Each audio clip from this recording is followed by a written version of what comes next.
I'm just standing right now. Can I start walking by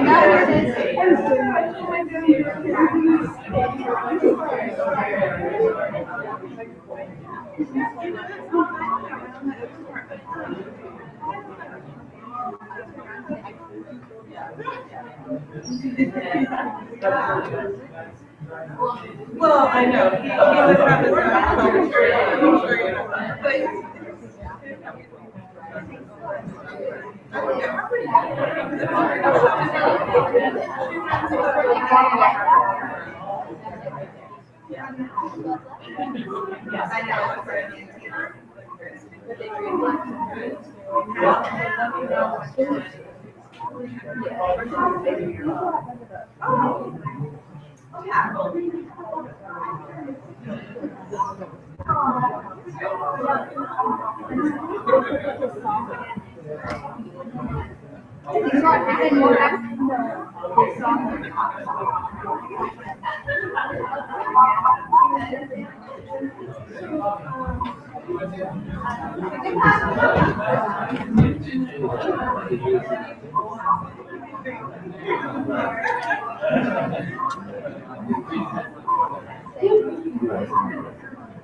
sure you know that. But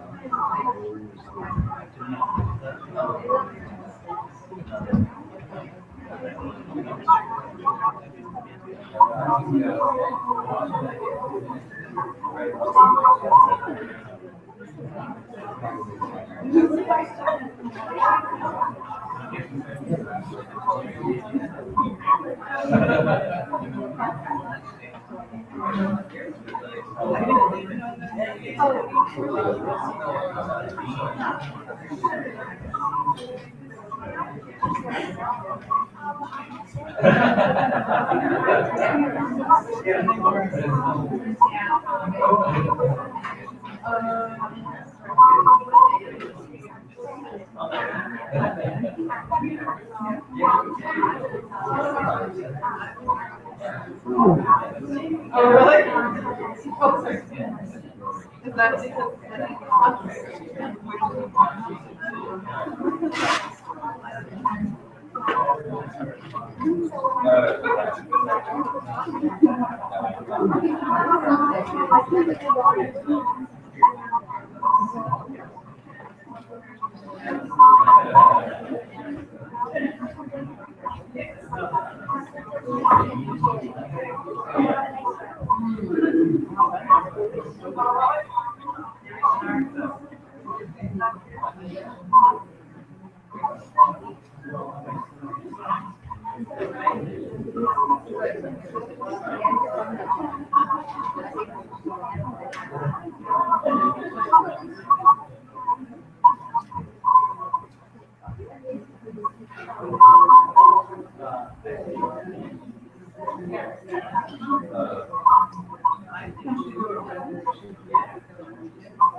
I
just say so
As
we get ready to start the evening, before we get going, I'd like to ask everyone to turn off their electronic equipment, please. Thank you. We're going to start in about 60 seconds.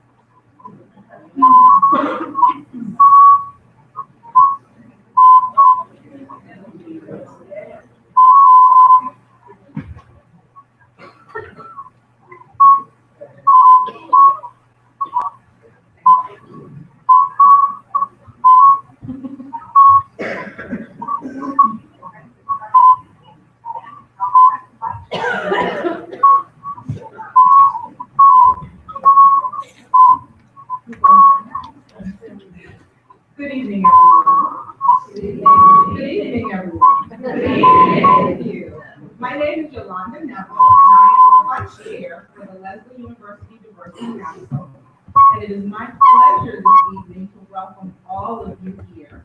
We're so excited to have you here for our first event of the season. This year, we're studying Native American cultures at Leslie University. And we are so excited to have with us this evening Dr. Gregory Cajete, to share with us on Native science. And so, thank you for coming. We're glad you're here.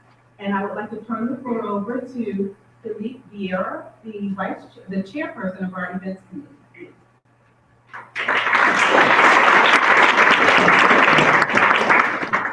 Thank you, Yolanda. Thank you all for coming. And also for those tuning in online. My name is Philippe Vieira. I am chair of the Celebrations and Events Committee at the Leslie University Diversity Council, and we are very honored to have Dr. Gregory Cajete come here today to present at Leslie University. So for those of you who might know, Leslie University Diversity Council, we have a cultural spotlight every year, and this year it is on Native American cultures. Cultures for a reason, because there are so many within the United States. We were very fortunate to have it for this year. And in honor of Native American Heritage Month, we are here to have the topic of Native science presented by Dr. Cajete. We are very honored to have him here, and there will be a book signing of the book after presentation. But before he is brought up to stage, I'd like to introduce one of our own Leslie faculty members, Colleen O'Connell. Colleen O'Connell is within our Science, Technology, Engineering, and Math division here at Leslie University, and she's the program director of our Ecological Teaching and Learning program. She received her bachelor's from South Dakota State University and her master's from Leslie. Her areas of academic focus and expertise include ecological and environmental education, health, science, and public policy, and also applied ecology. Colleen's teaching and scholarship have been focused on expanding the definition and underlying notions of environmental education to be that of ecological teaching and learning integrated across the curriculum. She is focused on changing the code for education such that education becomes the practice of educating for ecological global citizenship, replacing the present system of educating for global consumerism and competition. Sustainability, systems thinking, deep ecology, intentional communities, and traditional indigenous knowledge are key concepts woven into her teaching practice. Some of her recent presentations include the pedagogy of ecological teaching and learning, elders, an untapped resource in education, and urban parks ensuring a resilient future. She is also the recipient of the 2013 Eberhard Thiel Environmental Educator Award from the Maine Environmental Education Association. As a resident of Belfast, Maine, she was recognized for her incredible contributions to furthering environmental education in Maine and New England for the past 27 years. I present to you Colleen O'Connell.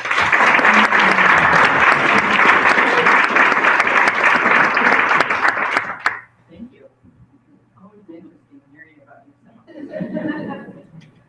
So, Dr. Cajete, we're really excited that you're here today. And what I wanted to do in my introduction is tell you how I heard about your work. Usually in academia, we hear about work because it's a footnote in some article we read, and we like the ideas and we follow that and we find this person and we find their work. That isn't how that happened for you. And I also, in this story that I want to tell, will link Leslie University to your home Pueblo, Santa Clara Pueblo in New Mexico. As many of you might know here, for 30 years, Leslie University sponsored and accredited the Audubon Expedition Institute, which was an environmental education master's and undergraduate program that traveled the country, living outdoors, camping, traveling in a school bus, and spending time in a bioregion from semester to semester. So go back to 1994, and it was the fall semester, and the Audubon Expedition Institute was doing the Rio Grande semester. So the Rio Grande River starts in the San Juan Mountains, and in the San Juan Mountains of Colorado, and follows all the way down to the Gulf Coast. So we had started in September in the San Juan Mountains and had backpacked to the headwaters of the Rio Grande River. And we're making our way south. Well, if you know anything about that part of the country, and especially northern New Mexico, how many of you have ever been to the Pueblo country in northern New Mexico? Great, so many of you have been in your homeland. So we were working our way down the Rio Grande when we arrived in northern New Mexico, and we went to the Santa Clara Pueblo lands and had camped near the Puye ruins, which are these beautiful cliff dwellings and ruins that exist and are run as a park that you can visit and explore. So we were camped there, and we were doing that when the guide that was working with us was from the Santa Clara Pueblo, and he invited us to come the next day to feast days and the plaza ceremonial dances that go on across the Pueblo country in that part of the world. And so we were excited, and so the next day we went there and spent the day watching. And if any of you ever have the opportunity to be at a plaza dance in a ceremonial dance in the Southwest, it's quite moving and changes your life. It was that day when we were there at the feast in the ceremony that we were invited, and visitors were invited to visit homes and to be fed, and literally be given food and to sit down and to talk. So I ended up with a group of students which is now what I figured out with Gregory is his cousin, Tessie. and she had us all in to eat at her house. So when she found out we were connected to Lesley University, she immediately got out this book that her cousin had just published called Look to the Man. And she said, you need to meet this man and you need to know his work. He's one of our own. He is our honored child in this community who grew up here. And she was so excited. And I had never heard of you, and I had never seen the book yet. Of course, it had just been published. So within days, I called the publisher and said, I need a copy of this book. And having been in my environmental education work, we cannot teach about place and introduce children to where they live without including the whole notion that this land that we live on and where we are was inhabited first by the original Native people and indigenous people of this continent. And so without that story as part of what we're doing in teaching about place, we have missed a whole experience of what it means to live there. And so always when we were traveling with the Audubon Expedition Institute, we always included as many Native places and communities as we could as a way into understanding the place we were studying. And so I was happy to find Gregory's work, which in that first book, I immediately started using it with my students. He has gone on to write several more books. The most recent one that I use is the Native Science book that was published in 2000. It is on my 100 books for ecological teaching and learning and ecological literacy. I pick 100 books, and my students all have to work with that list. And I feel like you have been a bridge builder between cultures in your writing and your gift of really staying true to your indigenous roots and yet reaching across and out to the Western culture and people who have been raised with a totally different worldview. I honor you for that work, and I totally appreciate that I am able to bring your worldview and your perspective into what I do. So Lesley students have been going to your part of the world where you have lived and grown up for many years now. And it's been a very huge teacher for many students here. And for you and your people, I thank you for that hospitality. And we're welcoming you here and happy to reciprocate. So thank you for coming.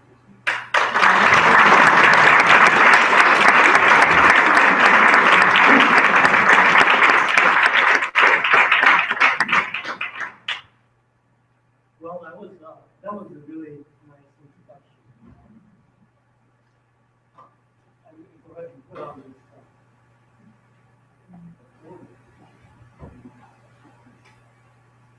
So you can hear me a bit better. I'm better under the weather. I have a cold, so I'm hoping that my voice will carry. But as we say in my language in Tewa, Sengikamo, which means good day. Every day is a good day.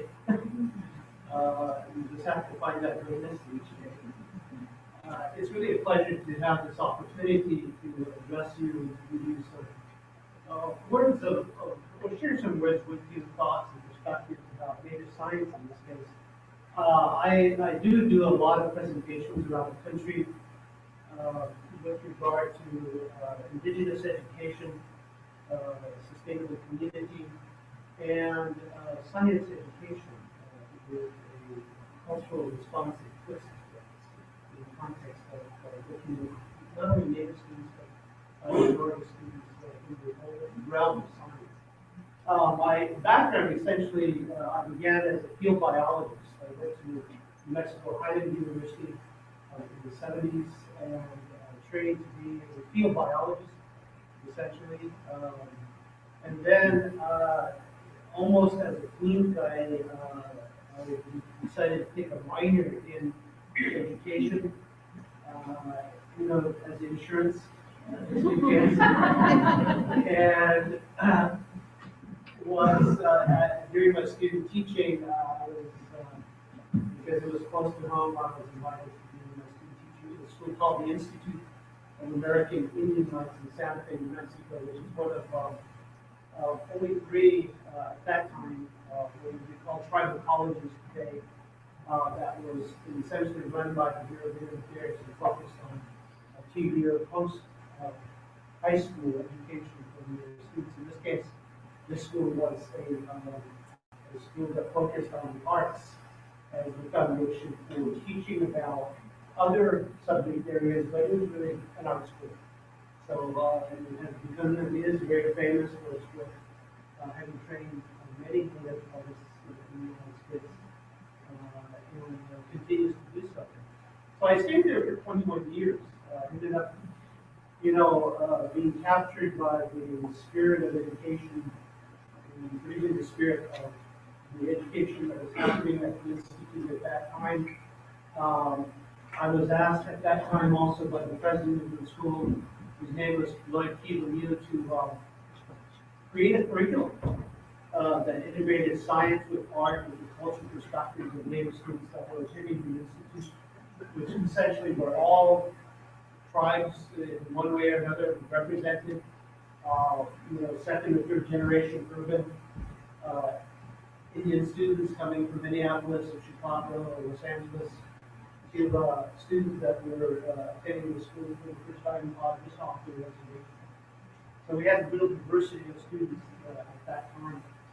And so at that time I developed the curriculum, again, to look at science, to look at the cultural histories of indigenous people, began to look at the whole notion and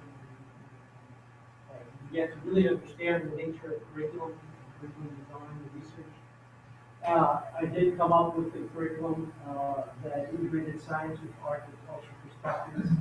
And it is out of that work, essentially, that native science began to emerge because as a result of that work with curriculum and science, I began to explore in depth the indigenous contribution to science, the indigenous ways of knowing.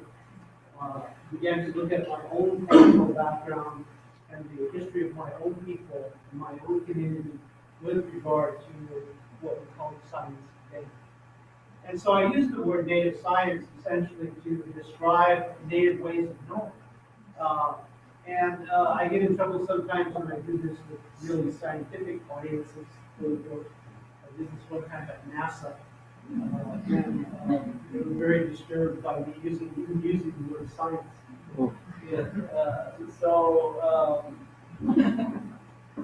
Yes, Western science does have its own history, but there's a process that science engages, which is essentially trying to understand the natural world and human place within that nature. And so all indigenous cultures practice this. All indigenous cultures quote unquote native science. And so what I did for native cultures in the United States can be actually done for indigenous cultures all over the world. Because we have the same elements and the same kinds of epistemologies that guide indigenous peoples with regard to the relationships to place, the relationships to the communities, the relationships to each other, that in a sense mimic and reflect this indigenous way of knowing. So that work as a science teacher at the Institute of American Indian Rights back in the early 70s is really what set the tone for the work that I do today. So currently I'm director of the Native American Studies program at the University of New Mexico. I spent 21 years at IAIA. I was dean for the last 2 years. That was enough. But then we moved on to the IAIA, from IAIA to the University of New Mexico, where I established the Native American Studies program as a leadership and leadership-based program in Native Studies. So again, another kind of curriculum project with a kind of different flavor to it. But I've really never left this realm of science. in native perspective. And so what I'm going to present to you today is just one vignette of the book that Native Science. Actually, what you're reading, for those of you that have the book Native Science, is actually the content for my curriculum at IAIA. So I had 7 courses, 7 circles of knowledge that get involved into the chapters that you're reading in Native Science. But I'm taking the direction of the above, which was cosmos. And so we'll talk about native science in terms of astronomy. But as I designed native science curriculum at the IIA, I began to realize how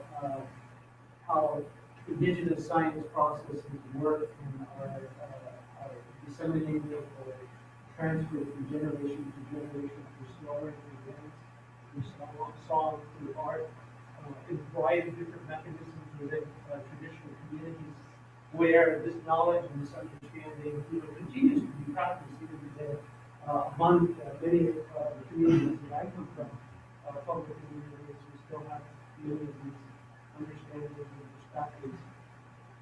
And so as a teacher, I try to, in a sense, build those bridges that I mentioned between my training, formal training as a biologist, and my home community training as an indigenous person. So again, just a way of background, that's where this comes from. So astronomy is your native eye. It's finding the dynamic center of resonance within the multiverse. So as we begin to talk about indigenous science, one of the things you immediately realize is how elegant it is. And this elegance, in a sense, is reflected within the cultures themselves. So you can never study it, quote unquote, as a separate subject, quote unquote, the science of any indigenous culture. Because the science is everywhere. It infuses the entire community, it infuses and is represented and is embedded in the entire culture. So when you study indigenous science, you study the whole culture. You can't know indigenous science unless you do that. And so, so it's not segregated, it's not, in a sense, put in a special discipline onto itself, but rather it's an integrated view of life and of human relationship to the natural world. And so this carries into a variety of different kinds of contexts. One of the mechanisms I use to describe the way I organize my writing on native science was to take an indigenous concept, which is very common among indigenous peoples all over the world, and that's the concept of directions: north, south, east, and west. You follow the center of the world. You can go into 9 directions. And some other esoteric directions therein, but there's essentially 7 directions, which makes up the sphere, the horizontal as well as the vertical. And so I took that idea of orientation because indigenous people, when you take a look at what is the essence of indigenous science, it's about sustaining yourself, maintaining self, your community, through time and through generations. So the closest thing that comes to native science today is the evolving field of sustainability science. And I'm not talking just ecological science. Ecology that had its own evolution, but it's really sustainability science. Sustainability science brings in the community, brings in economics, it brings in art. So the closest thing in Western discipline is mimic, and it's in its infancy. Sustainability science is in its infancy. The 4-step child, the hard sciences keep trying to move it off to the side, marginalize it, but nonetheless, I believe it is the science of the future. And so it parallels many of the thoughts and perspectives and orientations and understandings of indigenous. So as we begin to look into the Western genre of sciences, look at sustainability, that's the science of the future. That's the science that's going to move us, hopefully, through the challenges that we face in global climate change, the challenges that we face in our relationship with each other. So, as an educator, I look at two quintessential tasks of education that unfortunately universities, for the most part, don't do. I think Leslie does a better job of it than most.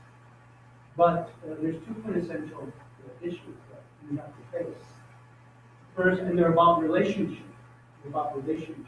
They're about how we relate, first of all, to the land, to the place, to the environment. And that's a relational issue, a relational process of education. The second one is how do we relate to each other within the societies that we create. That's the multicultural, relational teaching. And then the thing that brings it all together is how to relate to the whole cosmos, how do we bring it all together to relate to everything around us. And so, astronomy through native eyes is finding the dynamic center of resonance with the universe. And what I mean by that essentially is that indigenous science was more than about finding out how to how to do it.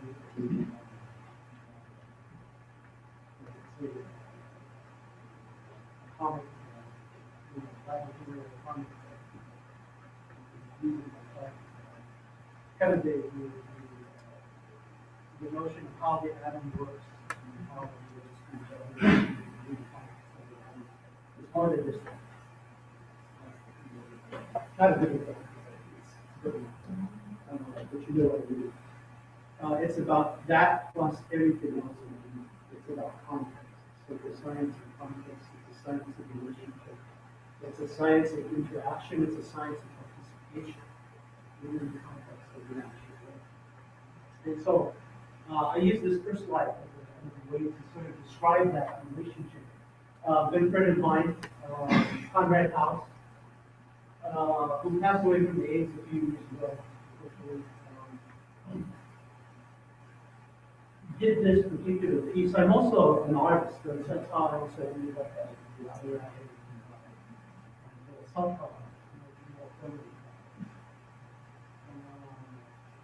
and he used this piece really effectively. He called it in the name of eye. So you can see that eye, the native eye in the corner there. And then what the eye is looking at is this tapestry of interaction, interrelationship, interdependence that is represented by the forces of nature, the geometric forms, the eagle, the bear, the antelope, the corn, the turtle, the sun, the moon, everything interacting with each other. So that's that tapestry of relationship. That's the way to do it. It's that relationality between all of those forces and all of those contexts.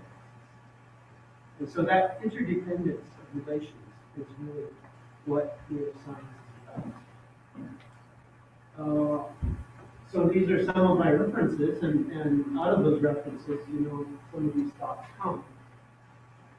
So if you look at it in terms of philosophy, of worldview, the axiology of indigenous thought is the value lies in the balance of relationships, the balance of those interacting dynamic forces.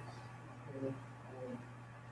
The epistemology is about coming to knowledge is happens through observing, doing, making, symbolizing, rhythm, ritual, and ceremony. So this is the participatory aspect of the indigenous thought. The participatory aspect. You don't know something else.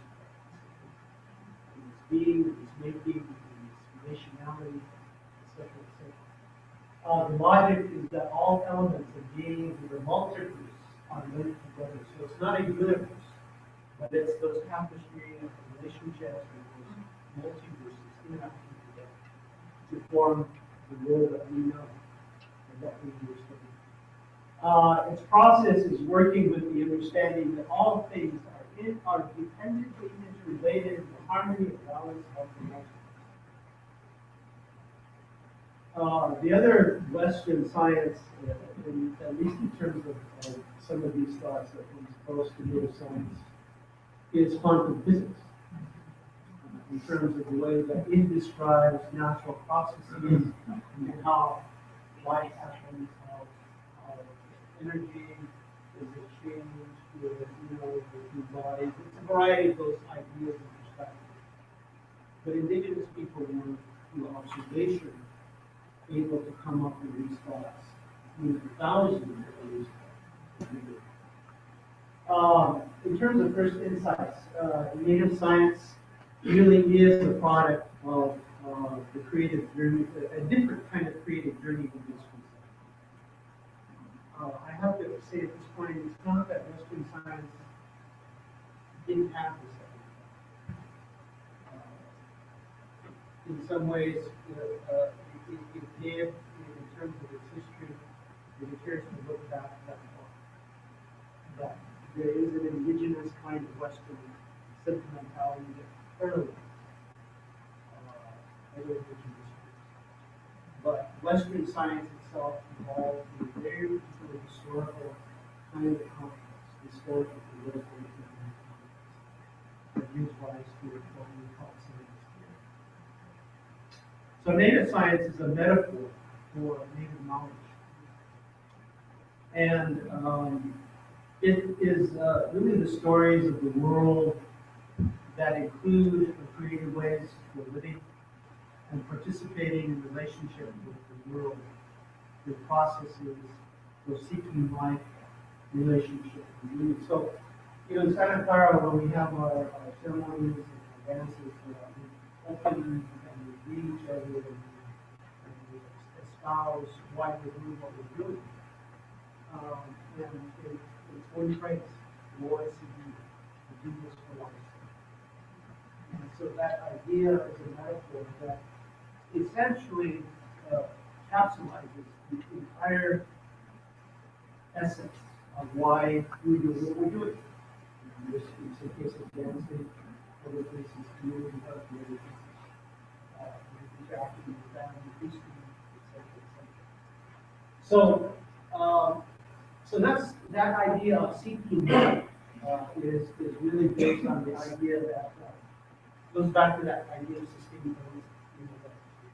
That human communities mimicking natural communities and trying to interact and to relate to that natural communities in ways that are mutually beneficial to both communities is a process of seeking life, perpetuating life, sustaining life, maintaining life, and time of regeneration. So, the creative context of seeking life has, as a metaphor and a concept. So it's really based on dynamic creativity, which is both an ordering principle and a process of the universe. So when you study quantum physics or you study really interaction within an ecological community, you can see actually these kinds of processes interacting with each other. Ultimately, the goal is to maintain the life. And so, so you can see this. I mean, you're a biologist, like myself. You study environmental communities, environmental situations, ecological communities, and you see that process, interaction between plants and animals, and soils, the air, industry, the context of the community, etc., etc. So it's there. So this is what I call natural creativity, and there's both an implicate and an explicate order. So implicate order means that an organism does this just because it's wired to do it. So that's the implicate order. The explicate order is all of the other kinds of chemical, biological, physical interactions that are happening around it, which are outside of the organism, but nevertheless contribute to the life and the living process of the organism. And so that's what you study when you study the ecological process. Okay? So this natural creativity includes both an implicate and explicate order. Native born, you have to read some of the work of Native born. We did a lot of this kind of thinking about the process of the natural world itself. There's a constant flux, but also dynamic activity, and that's kind of what Conrad House in that first slide that he was presenting was trying to get, because he was trying to get a physical, kind of visual representation of that flux, interaction, forces. So yeah, and so chaotic order, ordering chaos, complex adaptive systems, practical processes are expressions of this dynamic principle. So science actually is studying a lot of this dynamic principle, as a part of the research of science. I have to say that indigenous people were doing the same thing with the instruments of the eye, the instruments of well-developed sense of connection and reflection in themselves. So it's being studied in those ways as well. Described differently, arted differently, represented differently, but nonetheless it's the same process. So that's why I say that indigenous science is not just an aside. It has an elegance in the study of people and reflect on the processes and connected to what we do in science. So sense perception and creative participation, something I talk about in Native Science book. So I say there that an indigenous physicist not only observes the world, but participates in it with all his or her personal being. That's the difference between an indigenous person doing what I call indigenous science. And science is doing big world difference. So the dancer dance is one of the indigenous artists doing the art with the community doing what it does as a community is applying to that. So therefore, becoming open to natural work, to the natural world with all of one's senses, with body, with mind, and spirit, it is and was the goal of Native science. In order to participate in that world of being, that world of seeking life, that world of understanding, with all of your being, not just even but with all of your being. So here we see, the difference between Western science and Indigenous science. I think that many scientists who are honest will actually say that their intellectual training is only part of the science work that they do. It's where they bring their whole selves and create themselves to what they do that they actually do through science.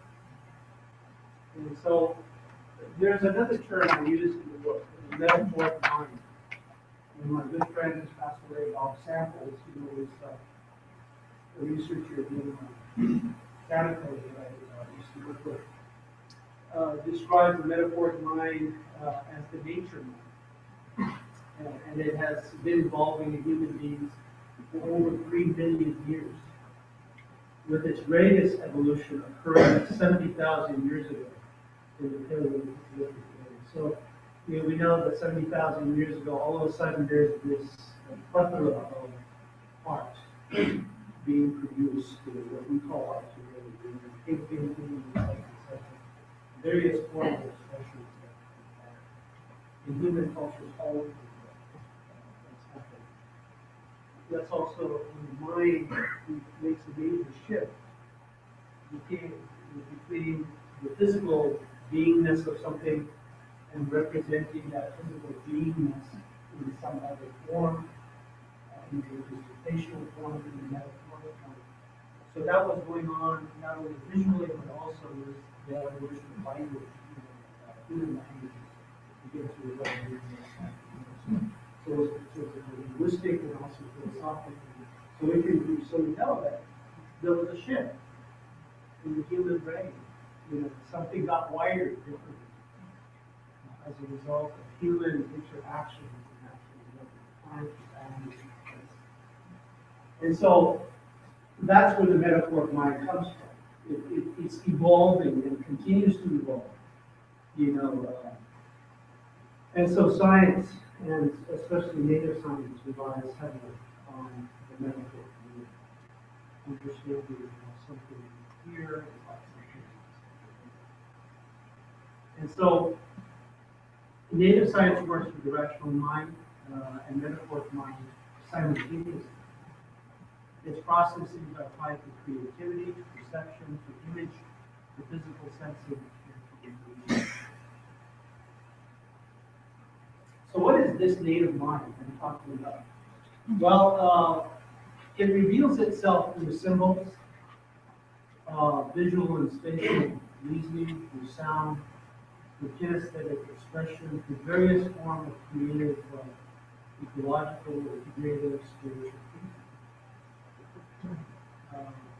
So in an indigenous culture, everything that is a part of the indigenous cultural expression is wired back to this development. And so this is why native science is expressed through spirit, art, through songs, through dance, through ritual, through music, through community, through hunting and fishing, farming, feeding, architecture, and astronomy. And so when you're able to see that these ideas and perspectives are in places, which they are reflecting from, that they are metaphoric. What you're looking at is the native. And I propose that every human being on the planet has the native mind. Okay? So it's not just that indigenous people have held on to that native mind. So this is what we need to understand. And in many ways, this native mind is evolving. And I think we have to find ways of education to help it evolve. So let me think about it. Think about that as I go on. So as an artist, as an artist and also a scientist simultaneously, and also as an indigenous person, contextually within my reading, and I'm getting to see all of these other kinds of understandings and perspectives about science. And this again is why I say indigenous mind is elegant. It's an amazing group. Indigenous science is amazing in whatever cultural space you find it. So it's not just the anthropological study of the culture, but it's this kind of study. What is the native mind and why is that culture? That is very important in our time in this place to understand. Because our survival will depend on it. So the state of mind reveals itself just through these abstract symbols, these ways of dance. So we dance our song, we dance our music, we dance our thoughts, we dance our emotions, we art our songs, we art our dance, and we communalize it all. So that's why the next work I'm working on is actually the community, the indigenous community. Then go to the indigenous community to take a look at it. Because indigenous communities, as a result of colonization, have lost much of this. We have many of our aspects of our cultural selves attached to the being, the revitalizing tradition. But we also suffer from colonization in a variety of ways. And part of it is the loss of some of these essences that we have to recapture for ourselves through the work that we do, even in the education in other spaces. So art is knowledge, becoming very important, and ceremony and transformation, the idea of preparation, events, patterns, how to remember time, how to place, how to enhance, practice well-being, happiness, and so what I was doing when I was creating this curriculum at the Institute of American Indian, I was looking at what is the indigenous process here for that. Because just as we don't have a word for science, we don't really have a word for art. Art is just what you do. But there's a process there. And so I began to look at what is the traditional form of viewing and understanding the creation of the native art form. So we gave us and so this is what I came up with. This is really the way traditionally many of my relatives do review the product. So all traditional art forms, or traditional native art forms, when you study the history of how they actually were created, follow somewhat this kind of process. Because themselves, they represent an artifact, a prayer, a thought, a feeling of the future. So, the tenets of native philosophy include things like spiritual agency, perpetual, dynamic, multi-dimensional harmony. So that picture that I started off with in the native life, that's a visualization of that big gospel of words, perpetual, dynamic, multi-dimensional harmony. Okay? All knowledge is related to creation and or the perpetuation of the natural world. So indigenous cultures evolve mechanisms of sustainability that perpetuated not only themselves and community, but also perpetuate the whole world benefit of the natural world. So that there was a symbiotic process. We have to learn how to do that. We have to learn how to do that. So, everything has spirit, all is related, everything and every place has a role. There's always mutual reciprocal activity, everything has history, everything deserves to be listened to, and everything is listening. The role of dialogue, we can meet appropriate ways, appropriate technology, context, readings, patterns, cycles, elders, ritual, knowledge initiation, story, observe, and remove art. So when you take a look at indigenous philosophies, you break it out of that historical, anthropological mold. There is a historical, anthropological mold that we call culture under glass, that indigenous cultures have replaced it and try to bring out. This is what you see. So let's go to astronomy and see how this is expressed in this kind of way. And I'll go through this quickly because we're getting so, I did that thing with orientation, the north, the south, the east, the west, the above, the center, the below, and I associated a dialogue, a science dialogue with each one of those directions. So this is the science dialogue of the cosmos, okay, of the above. And so if you take a look at the history of the indigenous peoples on this continent, you begin to see that there is a history of astronomical observation, dating back, who knows how long, estimates of 15,000 years.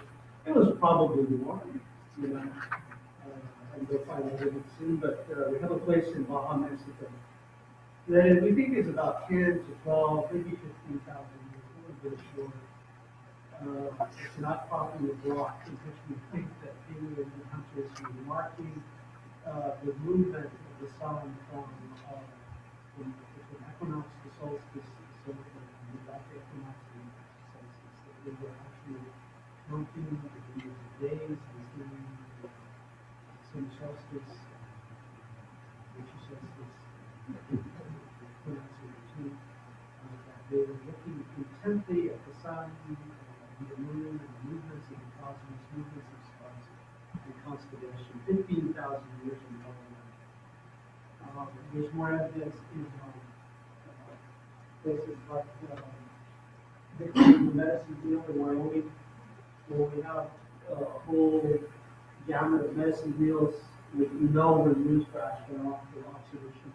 Again, 8 to 10 to 12,000 years ago. And you can see from the sightlines that this circle,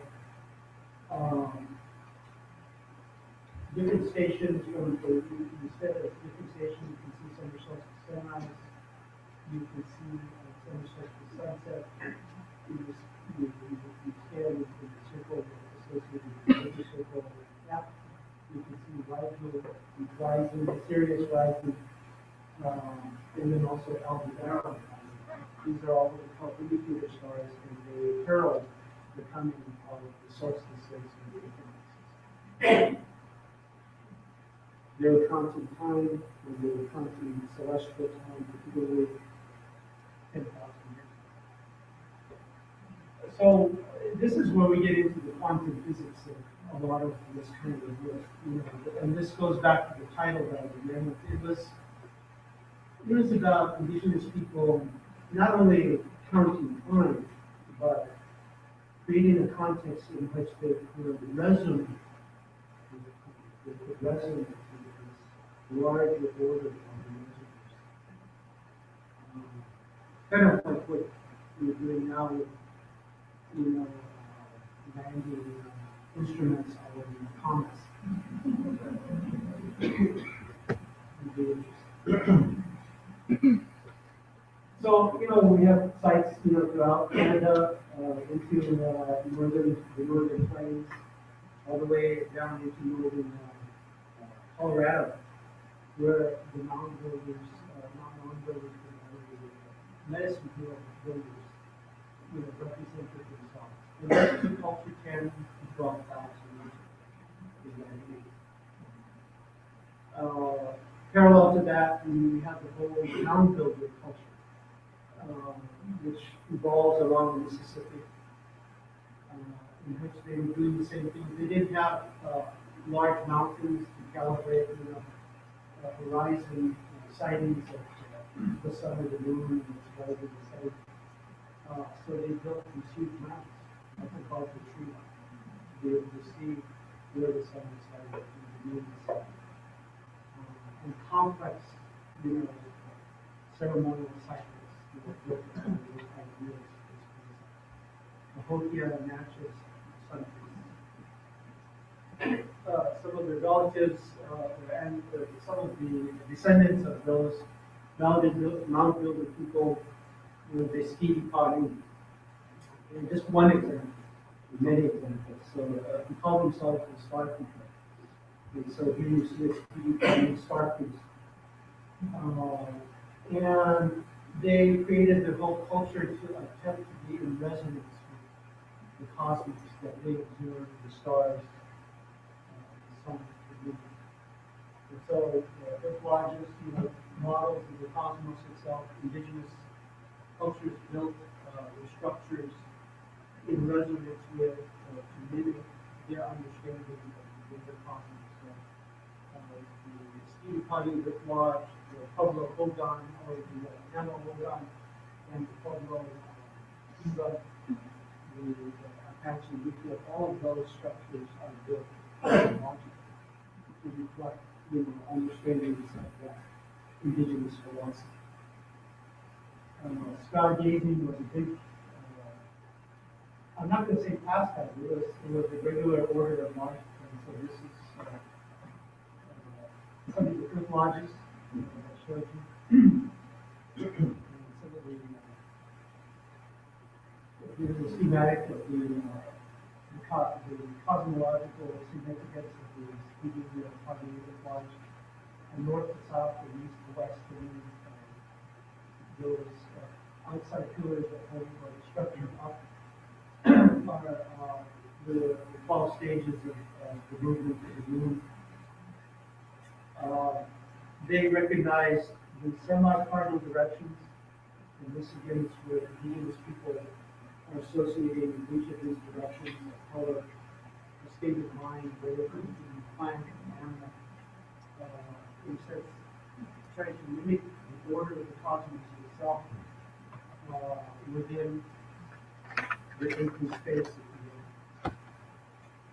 The whole concept of winter count among Plains tribes comes from this idea of what happened during this period of time within the cycle of the people's life. And so the stargazers were also historians who played a really important role in keeping of these very important historical buffalo points in the history of the winter count. There's also a connection between the cosmologies and authority within the community. And so the leaders themselves were many times selected from these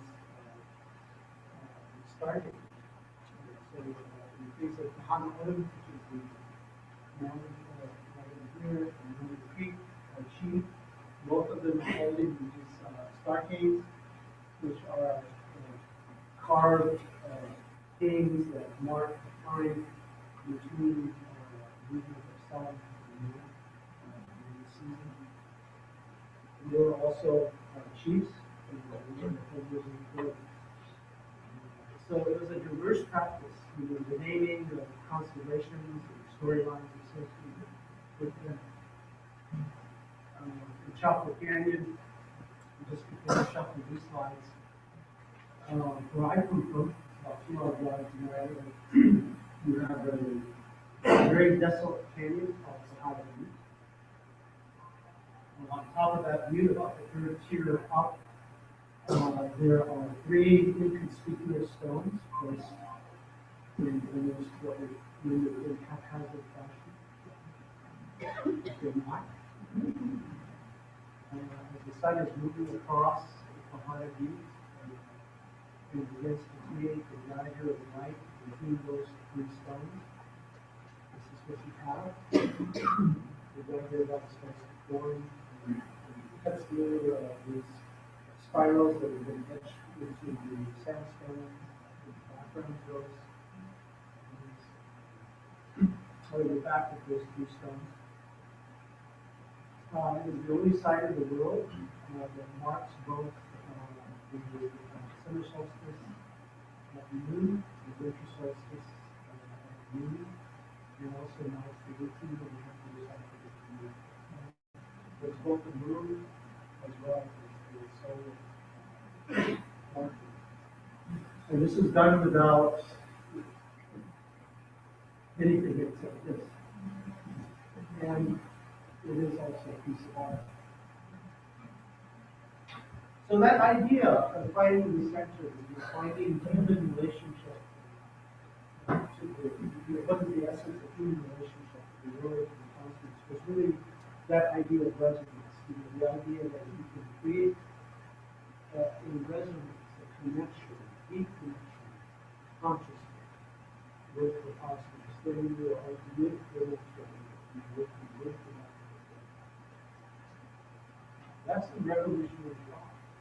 It is amazing at any time to actually try to attempt to do that and to use your science and your resources, personal resources, to accomplish that.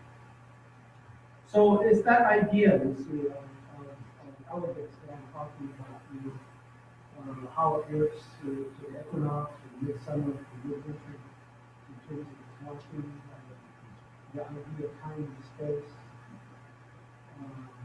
Deep cosmological questions arise. The sun dagger was not the only mechanism in Chaco Canyon, or the only structure in Chaco Canyon. The Great Kilo, which is called Casa de Tamayo, is close to a perfect circle, as is possible without with human, using your hands, using your eyes, using your perceptions.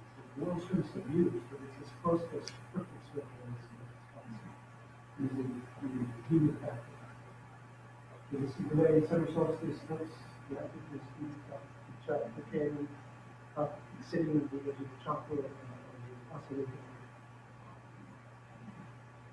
Supernova 1274 reported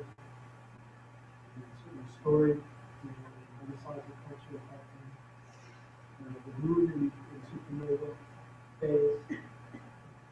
Other places besides Chocolate Canyon, Overview Castle, also marks, using a different kind of idea of structure, cutting holes in that structure to capture light during certain times of the movement of the sun and moon. So here's where this sun power, as it's called, through certain niches that are cut into the walls of the sun tower, you can actually calibrate the equinox sunset, winter solstice sunset, winter solstice, and then it's happening. So that's kind of the structure. Solar solstice sunset. And remember, this is engineering, creating structures that actually, capture time, that is especially important in their lives and to this idea of resonance between the people themselves and their cosmos. Only the light. I'm kind of, going through this very quickly because it's a very long presentation. I just want to really emphasize, that native science is multifaceted, it's multi-contextual, it's multi-dimensional. And that there are many ways to enter that space of living the science, through the arts, through the story, through an experiment that you choose. The stories, associated with the stars are amazing stories, extensive stories, getting into the structural kinds of representations of astronomy, the pyramid of the sun, the kept cross, and the pyramid of the moon, the pyramid of the sun. The pyramids are actually, there's 3 stars in the Orion Belt, very much like the pyramids in Egypt, the pyramids of the sun and the moon, are aligned in a similar way to those 3 stars of the pyramids of Egypt.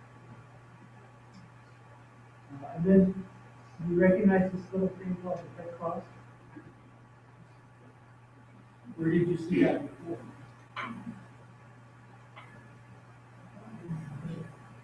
It's the medicine wheel. 3,000 years later. So these ideas, in places like the concept of the Shumash, which numbers probably 3,000, the time of the Spanish ships coming into Santa Barbara, the Santa Barbara area. They had one of the most amazing astronomical traditions. They didn't discover it until 1960. They had lost all pretty much that history, the understanding of themselves, the touch themselves, the touch of history. And it was only through fluke and through accident that astrologist James Harrington actually did interviews of the last remaining Shumash elders who knew anything about this whole tradition of the Shumash in terms of astronomy, that they were able to piece back this history. So it was a very interesting kind of thing. So I'm going to finish with that. Just really this idea that this is a giant disk, probably made crystal, sun disk. They were planted during the time of summer or winter solstice. And they had a ceremony called the pulling back of the sun. So the Shumash were divided into 13 districts, and each district by a sun disk. And in each of those districts, just before summer solstice, the winter solstice came about, they would collect taxes.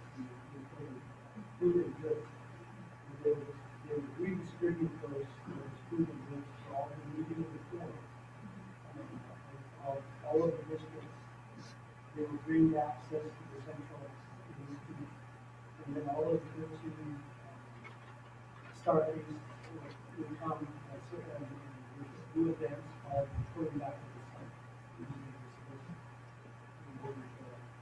Mimic essentially a medicine wheel, like this kind of moving medicine wheel. They will do a special dance that will pull back to the sun. Because the sun goes further and further into the horizon. In the early days, it was thought that if they did that too much, the sun would not appear again, but it doesn't last. Well, it doesn't really last.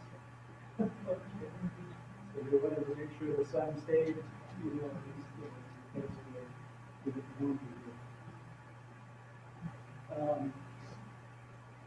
Shumash, train, their stockings, with the use of, so here's connection of cosmology and astronomy to data uses of time, which is another concept. In this case, the use of the Torah, and the training of the Torah in the Shumash studies. And so in Santa Barbara, there's these caves, it's in the caves, and in almost all of these caves, you can find these star layers, images that they've been used by generations. So I'm going to leave you with that, that idea. Also, let's leave you with this game. So there was a game associated with that pulling back of the sun. Shumash. They believe that there are two forces. The forces of destruction and the forces of creation. The forces of destruction were led by the sun, the old man sun. And the forces of creation were led by the planet called Sun. So the ceremony of the Shumash was the team of Star Pilot, because he represents the tradition and perpetuation of life. And they would dedicate the sun. Let him destroy the earth. So it's a cosmic gift. So I'm going to finish, with this idea that, indigenous perspectives, an understanding that, for a very long time, indigenous thought, indigenous perspectives have been sort of marginalized, pushed aside, and people thought about these ways, primitive, not quite mental, all the different kinds of thoughts and ways. But, I hope I'm showing you that all of these cultures are diverse. I think we understand this. There has to be, in a sense, so for indigenous people, what we're doing these days is really trying to revitalize and recapture some of the essence of the language, history, traditions. But I think for all of us collectively as people on this planet, that it is this indigenous perspective and method, an understanding of the nation building, resonance, that we have to do something to do to teach them. It has to become a part of our consciousness as it was once. So I'm going to leave you with those thoughts, those perspectives. There's more I could go into, maybe later science, some of that. But I wanted to sort of leave you with last thoughts, those perspectives that, we are challenged today in this world to be able to use all our resources. And believe me, as a biologist, and research, and findings about global climate change, and all the kinds of issues that are just beginning to evolve as a result, and we're just a very, very, very beginning. That we're going to need all of our resources, all of our culture, all of our conditions, knowledge, and we're going to have to be creative with that, moving forward into this great new world, especially for those generations.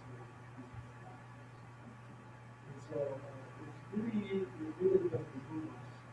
It really does improve these ideas and these perspectives that we receive.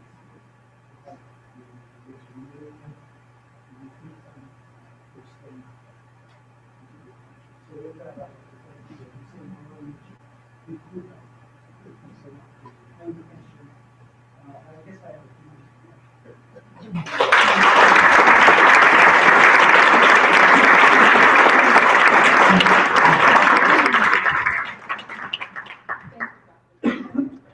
And we're going to take about 10 or 15 minutes and give you an opportunity to ask questions before we move out into our reception and our book signing.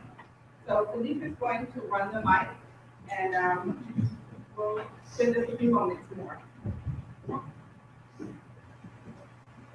On one slide, you talked about the nature mind, and then you talked about the native mind. What's the difference between the two? Well, nature has mind. Nature has mind. It's a great thing. It's Mother Earth's mind. Right. One can say from a native perspective that Earth has a mind of its own. And the native mind is a reflection of nature. So what it is doing a mechanism to that consciousness. We're already connected to it where there's no impact. It's funny, But we're not conscious of that. right. We don't teach for that. There's an amazing thing that in the modern life, very stressed out. One of the things that they like to do is they like to go into a natural environment to much have that box. Does that. And what you were saying, Yeah, that's that true resonance of that. Imagine the whole culture in terms of the choreograph that relationship.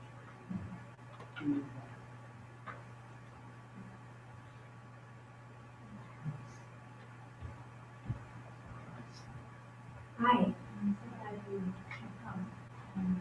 Really wonderful for you, so thank you.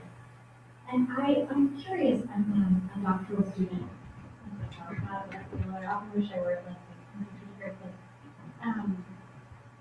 and some of my work research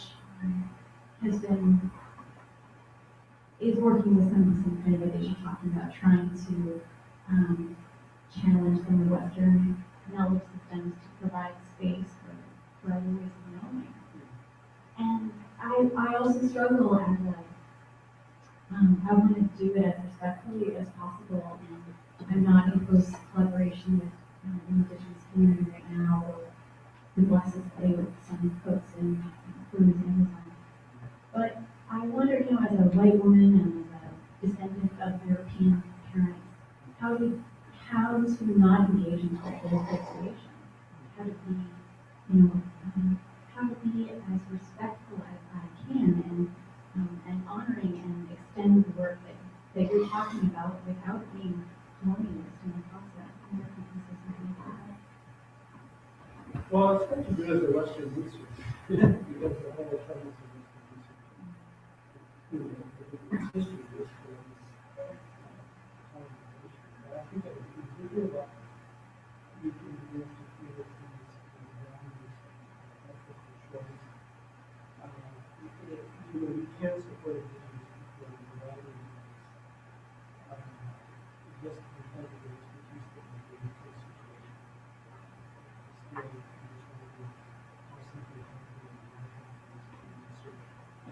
So I think that being ethical about how you use your knowledge and your status in the Western research is the first step. The second step is that you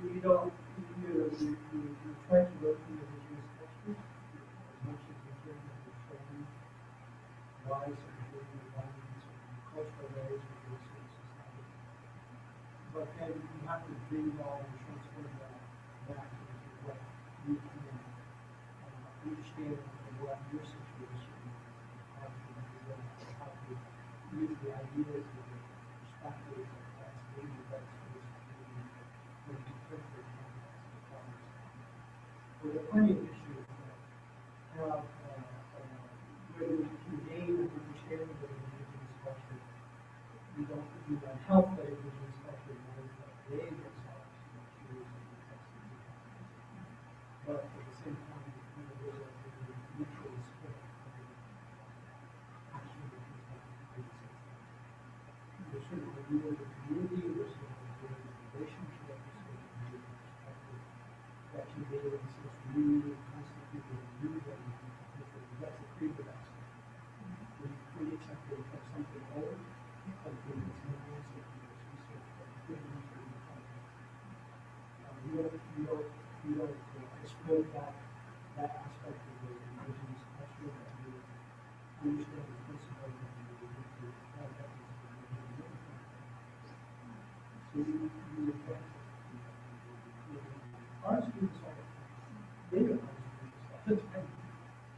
take understandings and perspectives from the one cultural being and cultural community. But if the transformation happens in us, in the expression, the real expression, that would be artistically still everything. So, you know, we need this all the time. That's my last thing. But again, it's about ethical. And it's very obvious when there's a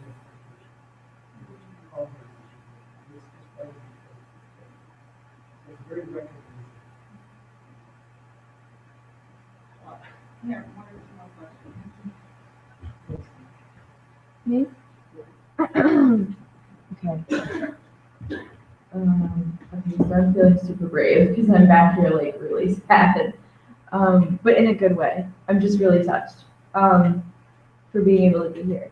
Because for 2 years, for years, probably longer than that, probably since I was a kid, my goal has been trying to help family members get in touch with who we are. And it's been really hard. I am from an island in Maine, it's called Shebig Island, Maine, and it's named, well, pronounced Shebig for the island of many rivers, part of the Passamaquoddy tribe. And they taught us everything. And they essentially taught my dad and my grandfathers and their people, they taught us how to fish and how to make spears and how to do what we do and we continue to do. And it's just really nice being here and being able to be with someone like, it's like I'm kind of on the same wavelength. And, you know, I'm an expressive arts therapy major with a dance specialization, so I kind of like get this stuff, and it's just a process helping my family rebuild. I'm certainly sad to say that the one person that had supported this throughout my entire life had passed 2 weeks ago. My grandmother. But it's okay because she's not gone. I know she's not gone. So I'm not very, you know, I'm like, oh, that sucks. I can't, you know, sit down and see her dance around to Native American music and be silly, but, or see her paint, but she's fine. But, I guess my real question is, how can I help white people see something? Well, for education. You know, that's why I'm writing community-based education through indigenous science. It's about community building. You know, you create community loss. Yeah. Community loss. Yeah. It's a stepwise systematic process. So I would encourage you to really look at the construction of appropriate curriculum. Yeah. My dad's like a super science guy, so I can kind of grab his attention because he knows, because it's passed down to us. He knows all about being a lobsterman, like the tides and the suns and the moons and the ships and the, you know, and but the spirituality they lack. So, sorry.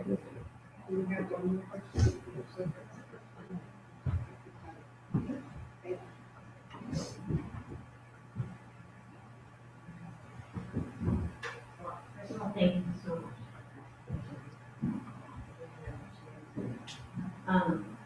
I am an educator and an artist and an educator through the arts. Grateful. I'm curious what advice you might have for youth, for indigenous youth that are faced with public education and this ongoing standard education. Yes. How how to have this indigenous knowledge in the face of all these things. Yeah, I'm concerned with that too, because, you know, when I began my career in the beginning, I mentioned working on ILA, creating cultural responses. And maybe because, you know, the courses of major education, so I like that in the space, actually, create and implement cultural responsive education. it's become, some subsequent decades, more and more difficult. And so, given the state of education in the world as it is today, that's why I'm looking at the community-based education model, where you take the ownership of education back. Of course, it's mandated.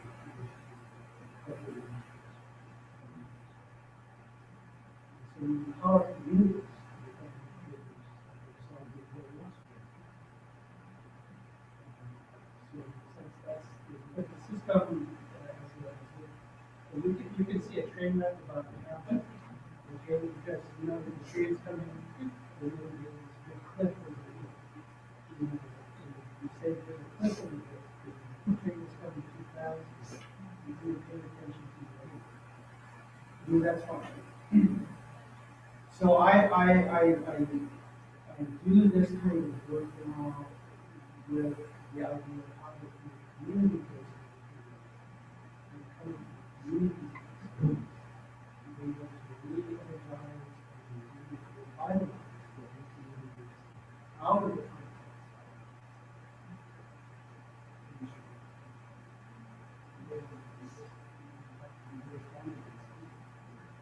I mean, there's still work to do within the education system that we have. But I'm listening to the second system. And I don't really want to change it. It is a change yet Let's thank Dr. Cajete.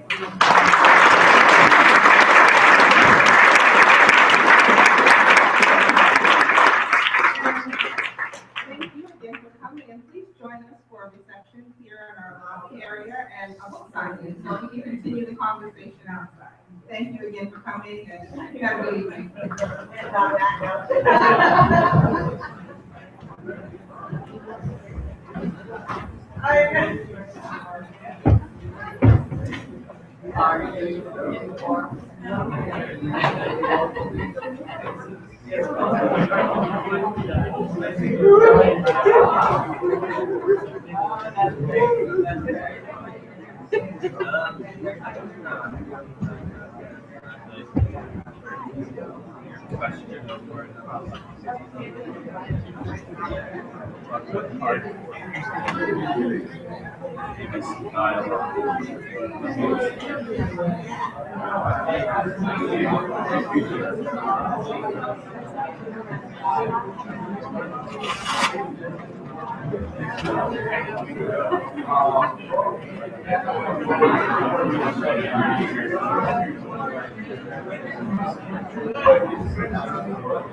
note.